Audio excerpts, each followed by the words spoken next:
A black woman judge pulled over in her own car, in her own city, and accused of stealing it, not because of her actions, but because of what she looked like. What happened next didn't just shake a courtroom. It shook the conscience of a community. If you think justice wears a robe, you need to hear what she did next. Dear viewer, what you are about to witness is not just a story. It is a powerful testament to the quiet power and pursuit of justice in places most people ignore. If this is your first time here, I warmly invite you to share where you are watching in the comments below. And if stories like this move you, challenge you, or make you think, consider subscribing and clicking the bell icon. We share voices that deserve to be heard every day. Thank you for being here. Now let's get into the story. It was supposed to be an ordinary drive home. The sun had just begun its descent over Savannah, Georgia, casting long amber streaks across the cobblestone streets of the historic district. Camilla Rhodes, a black woman in her late 50s, eased her obsidian Lexus to a stop at the corner of Whitaker and Gaston. The courthouse was behind her. A long day of arraignments and rulings done. Her robe still rested neatly on the passenger seat beside her briefcase. The car idled for a moment, long enough to draw attention. 2 blocks away, Officer Brian Cutter sat in his cruiser watching. He sipped lukewarm coffee from a plastic lid, tired eyes darting between the vehicle in front of him and the radio static humming in his ear. The Lexus. Black. Sleek. No visible plates on the rear. It rolled forward from the stop sign, a touch too slow. Cutter blinked. Instinct, he told himself, the kind you don't ignore. He flipped his lights and pulled from the curb, the cruiser humming with authority. Dispatch Unit 7. I'm initiating a stop.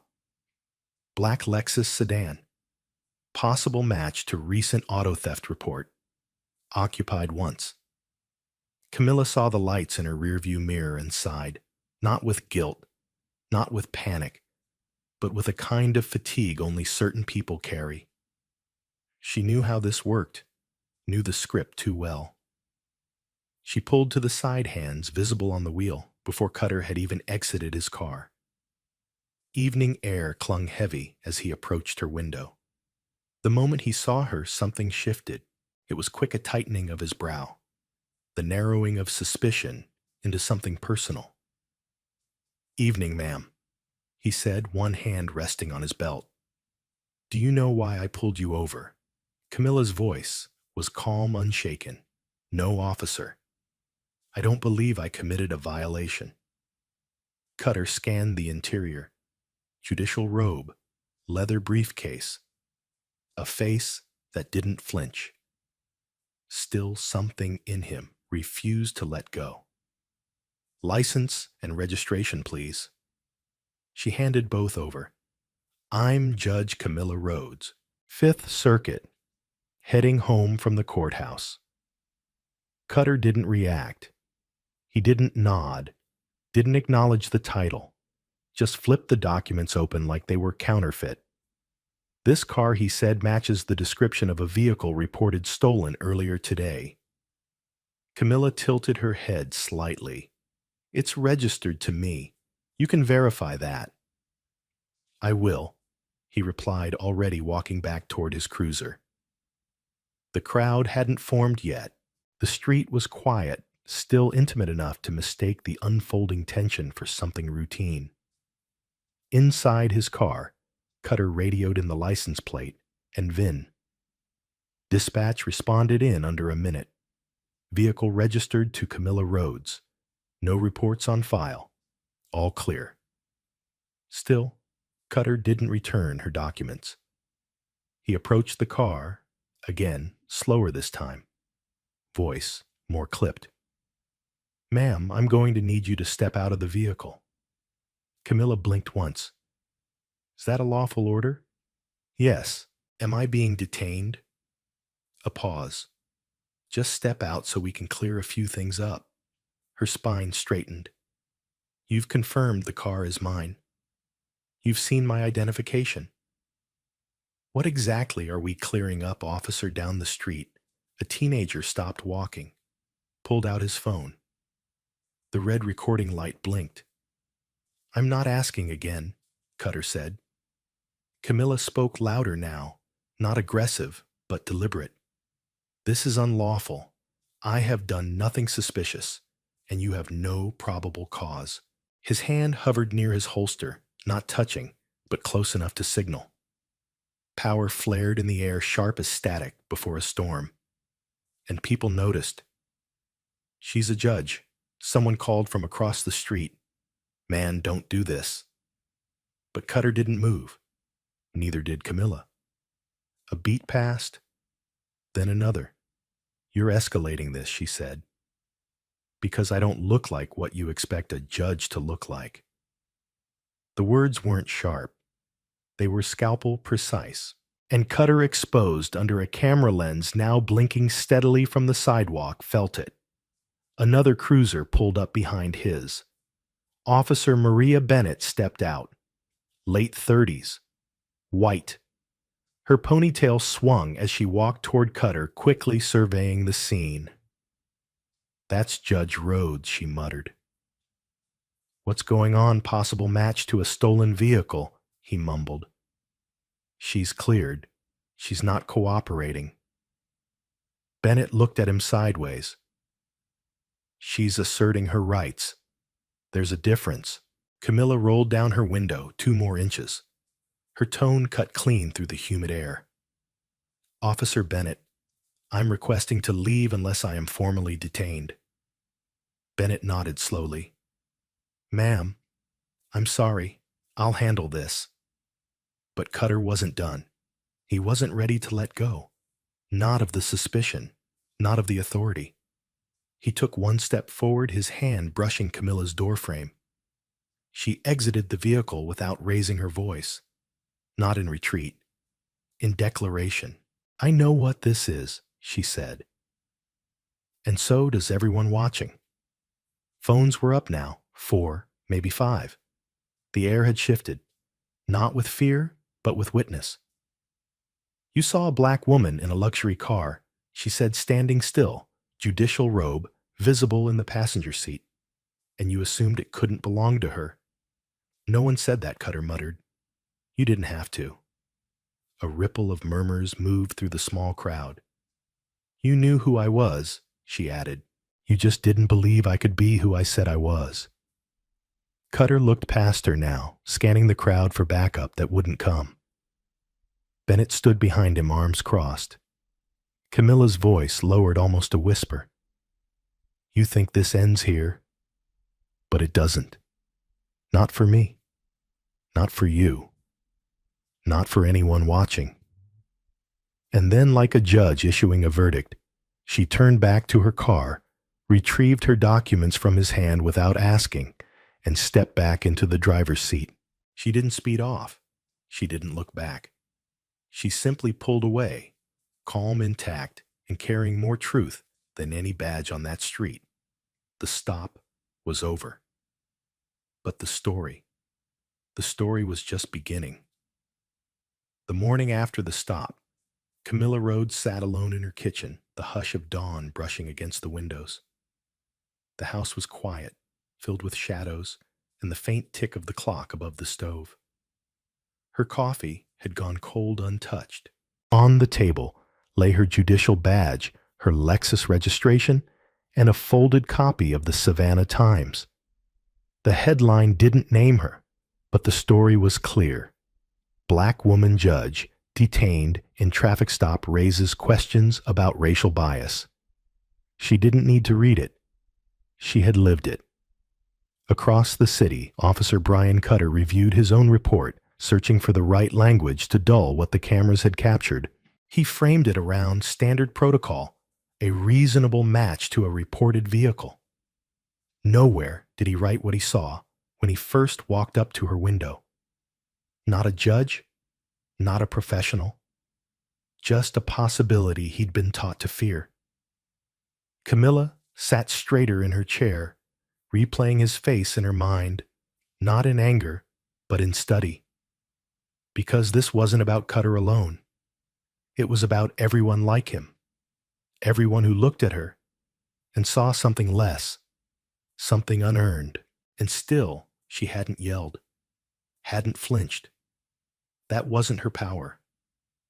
Her power was in knowing exactly what she was worth, even when someone else tried to rewrite it in real time. Later that morning, she entered the Fifth Circuit Courthouse, not in silence, but in quiet purpose. The same halls she had walked for over a decade now felt different. Clerks glanced up longer than usual. A bailiff who had always greeted her with a smile looked away. Rumors travel faster than facts, and silence can feel like betrayal. She stepped into courtroom 4A robe, crisp gavel in hand. Her docket was full. Cases of evictions, small claims, motions to suppress people who had waited weeks for their 10 minutes before a judge. She gave them her full attention, her full grace. Because what happened on that street corner hadn't stolen her dignity. It had only sharpened it. But the tension lingered. Every knock of the gavel seemed to echo louder than before. Every glance from the gallery tinged with something unspoken. Midway through the afternoon, her clerk, a young white woman named Elise, leaned in and asked gently, "Judge Rhodes, are you okay?" Camilla looked up steady. "I'm not broken. I'm not even bruised. But I am tired. Tired of being invisible and hyper-visible at the same time. Of earning every inch and still being asked to prove I belong." The weight of that landed heavily between them. Elise nodded, a hint of tears brimming. By day's end, Camilla remained behind in the courtroom. The chairs were empty, the room silent. She stood in front of the bench she'd occupied for years and looked out at the rows. It wasn't the bench that gave her authority. It was the clarity that came with sitting on it after being mistaken once again for someone she was not. Or rather, someone they refused to see. "You didn't see me," she whispered into the emptiness. "Not the way I deserve." She walked back to her chambers and began to write. Not a formal complaint, not a speech, but a letter. To her city. To anyone who had ever looked past someone who should have been seen. In it, she didn't recount the entire event. She didn't need to. She wrote about presence, about assumptions, about how justice must start not with rules, but with recognition. Because when you fail to see someone's humanity, it doesn't matter how much they've achieved, you'll always find a reason to question their right to exist in a space they've earned. Camilla didn't want vengeance. She didn't need apologies. She needed the world to sit with the discomfort of its own blindness. As the sun dipped again behind the skyline, she folded the letter, sealed it, and placed it on her desk. Tomorrow, she would bring it to the editorial board herself. She wouldn't wait for someone else to speak her truth. And when she stood at her window that night, the same window she'd stood at hundreds of times before Savannah looked different. Not smaller, not crueler, just clearer. She didn't need them to understand her strength. She needed them to reckon with why they never expected her to have any at all. 3 days after the stop, Judge Camilla Rhodes stood behind a podium in a modest town hall on the east side of Savannah, not as a speaker invited for prestige, but as a citizen compelled to break the silence. The room was crowded. Folding chairs scraped the floor. The air smelled faintly of dust and sweat. No cameras, no officials, just people young and old, black and brown, weary and wide-eyed. Many of them didn't recognize her by face, only by name. But they knew the story. They had read it, shared it. Some had lived echoes of it themselves. Camilla adjusted the microphone, though she didn't need it. Her voice carried differently now, not louder, just fuller, like someone who had finally stopped asking to be heard. "I'm not here," she said, "to talk about a traffic stop. I'm here to talk about what it revealed." A hush fell. When you spend your life inside the system, interpreting it, upholding it, you learn its language. You learn how it works, where it bends, how it protects. But there are moments she paused when you realize the cracks weren't accidental. They were designed. She spoke for 10 minutes. Not about herself, but about every mother detained for asking too many questions, every teenager followed too closely through a department store, every professional who wore their credentials like armor because they knew their skin would speak first. Then she sat down, not because she was finished, but because the room needed space to speak back. A woman in a Walmart uniform raised her hand. "What do we do," she asked, "when the people who hold the rules refuse to follow them?" A man with a gray beard followed. "How do you teach your son to trust the law when it don't trust him?" Camilla didn't have perfect answers, but she listened. And in that listening, something opened. In the days that followed, what began as a small gathering grew. Community centers across Savannah began hosting justice forums, open-door nights, where residents could come and speak not to power, but around it. Camilla attended every one she could. She didn't speak often. She didn't lead. She sat in the middle rows, eyes steady, absorbing every word. One teenager stood up and said, "I didn't know a judge could go through what I go through." Camilla met his eyes. "Neither did some of my colleagues," she answered. But the forums were more than stories. They became blueprints. People talked about training programs, accountability reviews, citizen oversight boards. A young organizer named Lena suggested creating a database of complaints publicly accessible, regularly updated. Not to destroy reputations, but to disrupt patterns. Camilla supported the idea, but added something else. We need education too. Not just for officers, for everyone. For the teachers who overpunish black kids. For hospital staff who ignore pain reports. For landlords who lose applications. Systemic racism didn't live only in courthouses or traffic stops. It was in spreadsheets, policies, hiring decisions, neighborhood lines. And now people were naming it out loud. Meanwhile, inside the judicial branch, whispers turned to pressure. Some thought Camilla had gone too far by speaking publicly. Others called her brave. A few colleagues sent short, careful emails. "Thinking of you. Appreciate your leadership." No one from the police department reached out. But the real shift came from the outside. In the week following the story's spread, over 150 residents submitted written accounts to the Municipal Ethics Board stories of stop searches, denied services, subtle humiliations. For years, these stories had existed in isolation. Now they had a container. Camilla read them all. One in particular stayed with her, a letter from a black attorney named Davina, who had once been stopped outside a courthouse in Atlanta, briefcase in hand, and asked which defendant she was visiting. That moment, the letter read, made me question everything I'd sacrificed to stand where I stood. Camilla saw herself in that. Not just the pain, but the betrayal. You work twice as hard, climb each rung with care, and still the system pulls you aside and says, "Prove it." That week, she met with Judge Marquez, head of the Georgia Judicial Review Council. They spoke for over 2 hours. At the end, she made her request a statewide equity audit of courthouse procedures and personnel, starting with law enforcement interactions. He didn't promise action, but he promised not to bury it. Outside the formal channels, Camilla focused on something else: visibility, not of herself, but of others.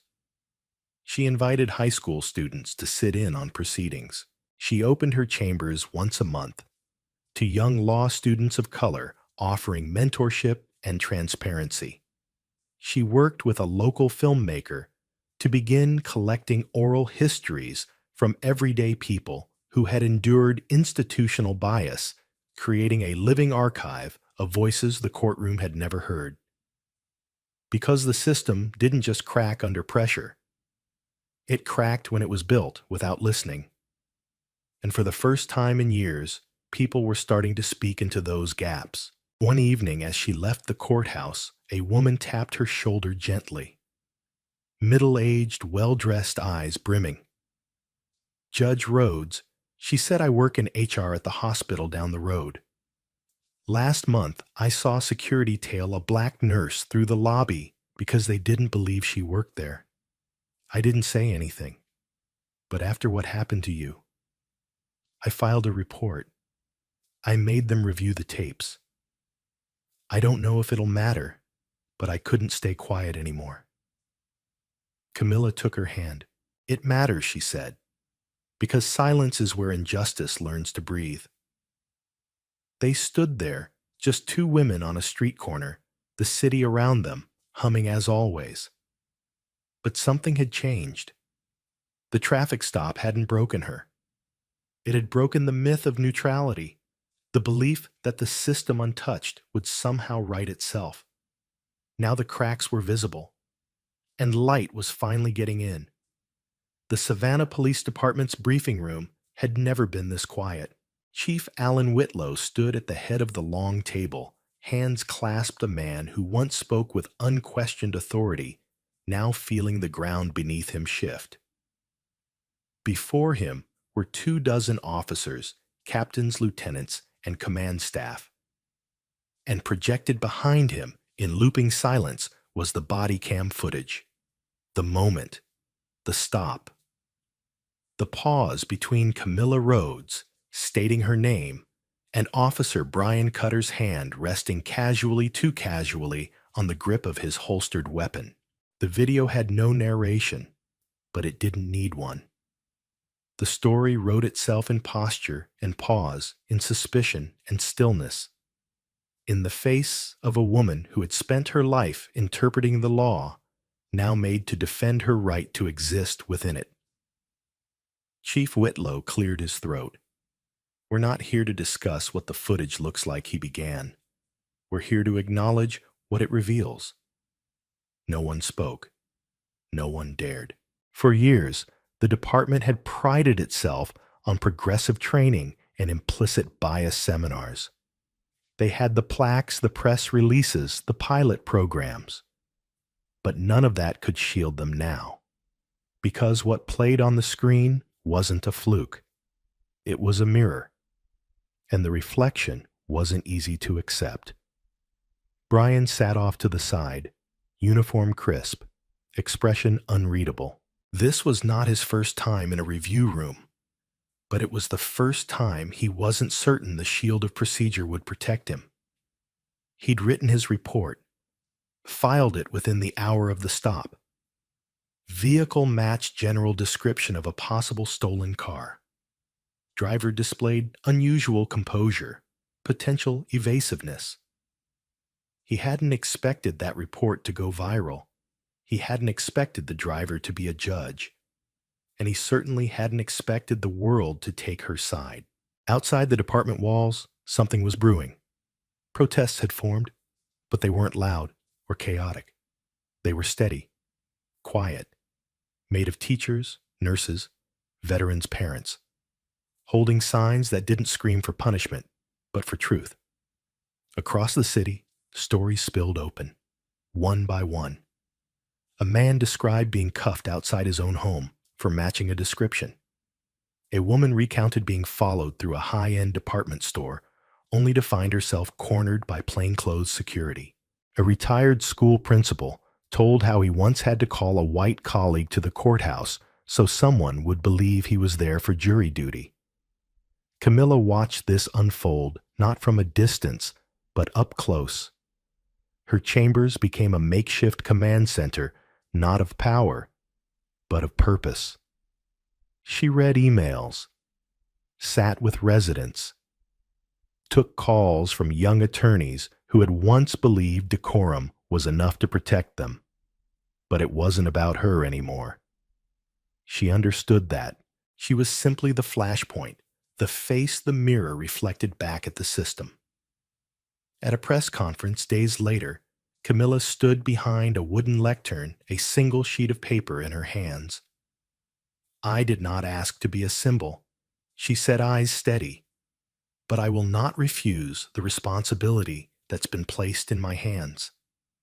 Because if a judge can be profiled, it means the cracks in this system are deeper than any of us have wanted to admit." She called for accountability, not just of Officer Brian Cutter, but of every department whose procedures left room for gut instinct to overpower facts. She proposed mandatory transparency in stops involving public officials, not to elevate them, but to spotlight how even power can't protect when prejudice is involved. That same day, the City Council voted unanimously to launch an independent review board. It wasn't enough, but it was a start. Meanwhile, Officer Brian Cutter was summoned to appear before an internal ethics committee. He walked into the hearing with his lawyer beside him, a carefully pressed suit replacing his uniform. The room was sterile, the kind where truth can suffocate under the weight of bureaucracy. Camilla did not attend. She didn't need to. The evidence spoke louder than she ever could. Still, behind closed doors, she knew what they would say. That he followed protocol, that his concern was justified by the situation. That her calm demeanor was interpreted as potential concealment. That's how systems protect themselves, not by denying facts, but by distorting context. But this time, the context had already escaped containment. In a closed session, one committee member, a former federal prosecutor, posed a single question to Brian. "Would you have stopped her if she were white?" Brian blinked. "I can't speculate." "You don't need to," the prosecutor said. "Because you already did." Outside, reporters waited, not for scandal, but for clarity. Inside the courthouse, Camilla prepared for another hearing, a custody case. No cameras, no press. Just a grandmother trying to raise her granddaughter while battling red tape and exhaustion. Camilla sat on the bench, same as always. Robe, heavy, mind sharp. But something inside her had shifted, because now she knew the bench did not shield her from the system's cracks. It merely raised her high enough to see how wide they ran. After court, she walked to the clerk's office and signed the final paperwork, launching a new initiative, the People's Record. A digital archive of courtroom interactions, anonymous, verified, voluntary. A place where defendants, plaintiffs, witnesses, and visitors could share how they were treated, not just what was ruled. She worked with law students and retired judges to create guidelines, not for punishment, but for pattern. Because data tells a story systems can't ignore. A week later, the first results came in. Over 700 entries in 5 days. Patterns emerged. Certain judges cut off female attorneys mid-sentence. Certain officers stopped black drivers 4 times as often in one district. Certain bailiffs refused to pronounce non-Anglo names correctly. It was the mirror again. And now everyone was forced to look. One evening, after a long day of court, Camilla walked alone through Forsyth Park. The moss-draped trees swayed gently above.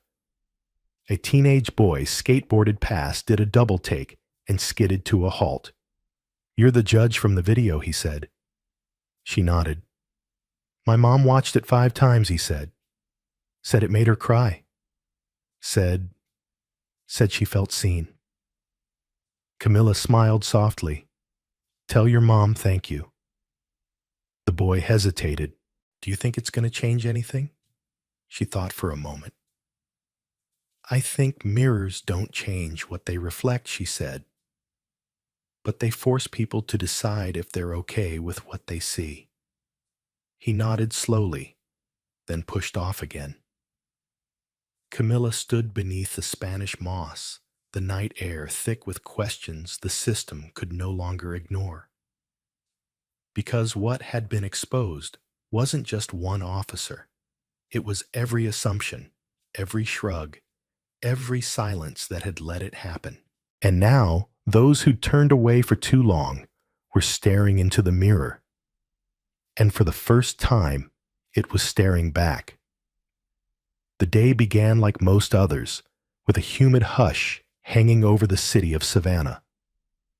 But something in the air was different, an electric stillness, like the moment just before thunder cracks. Outside the Chatham County Courthouse, people gathered without being summoned. No formal announcement, no official rally. Just word passed from neighbor to neighbor, inbox to inbox.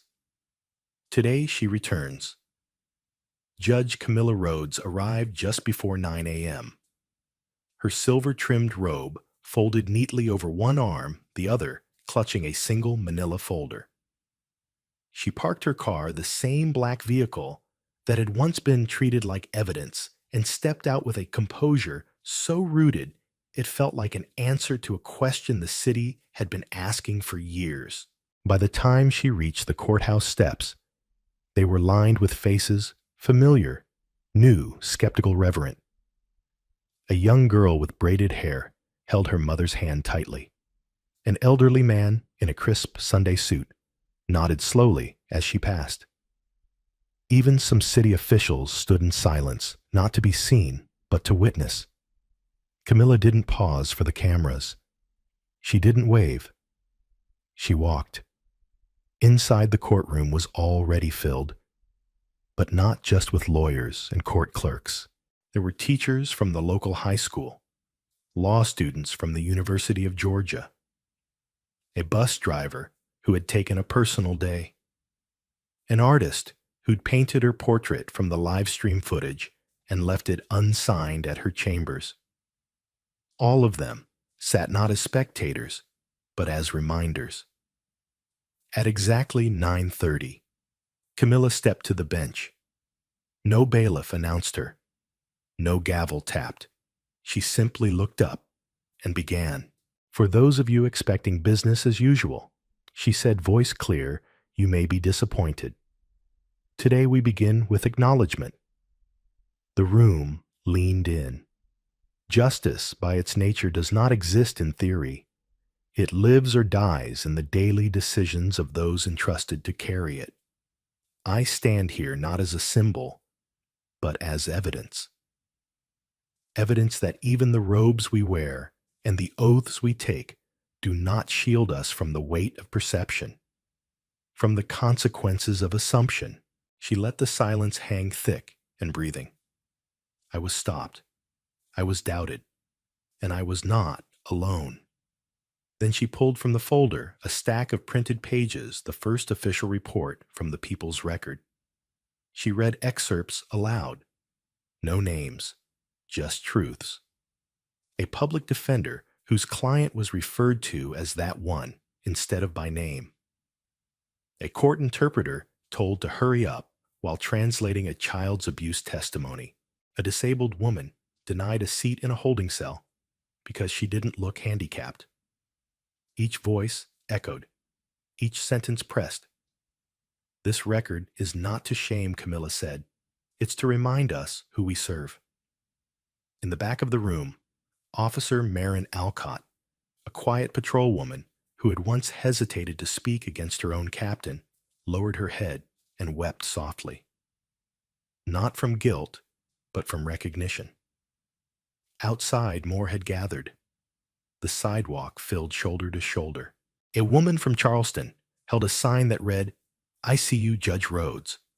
A teenage boy wore a t-shirt with her silhouette and 3 words underneath, "Respect, regardless, always." And then came the moment no one had planned. One by one, people in the courtroom began to rise. No cue, no music, no coordinated movement. Just motion, born of reverence. A young black woman stood first, an aspiring law student who'd watched Camilla's story unfold like a reflection of everything she feared and hoped. Then a Latino court translator. Then a white male bailiff who had served under 3 different chief judges and never seen a courtroom rise without being asked. They stood for her, but also for themselves, for what they believed justice should look like, sound like, feel like. Camilla didn't ask them to sit. Instead, she closed her folder and looked across the sea of faces. "If this is what accountability looks like," she said, "then let it be the foundation, not the finish." She stepped down from the bench, not above them, but among them. And for the first time in a long while, Savannah looked up, not at a scandal or a soundbite or a stereotype, but at a woman who had walked through fire and returned not burnt, but burning. Because this wasn't the end of her story. It was the day the city remembered how to listen and how to stand. Judge Camilla Rhodes' journey began with a single assumption: a white officer who saw a black woman behind the wheel of a luxury car and decided she didn't belong.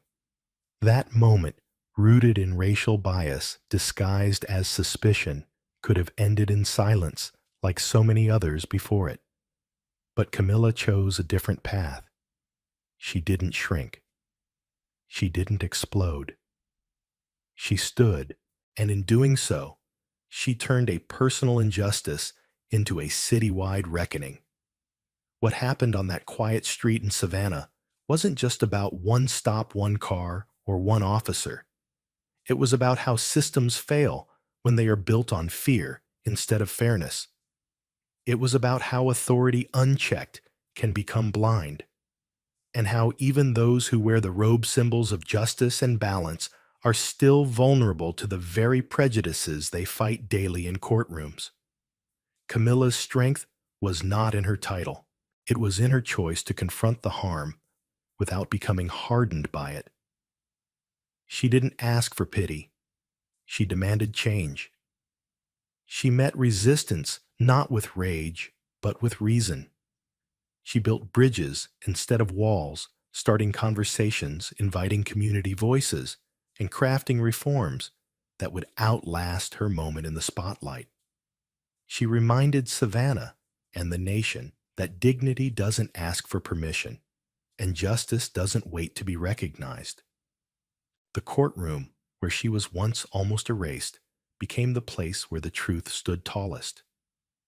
Not because one woman shouted louder, but because she refused to be silenced.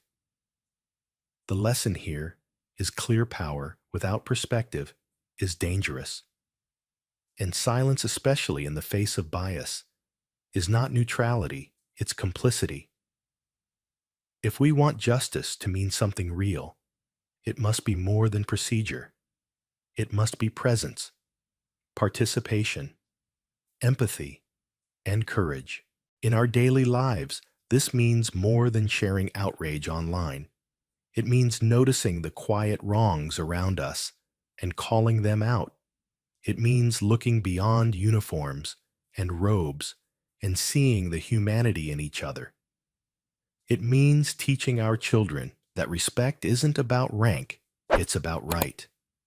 That every person, regardless of appearance, is worthy of fair treatment and the benefit of belief.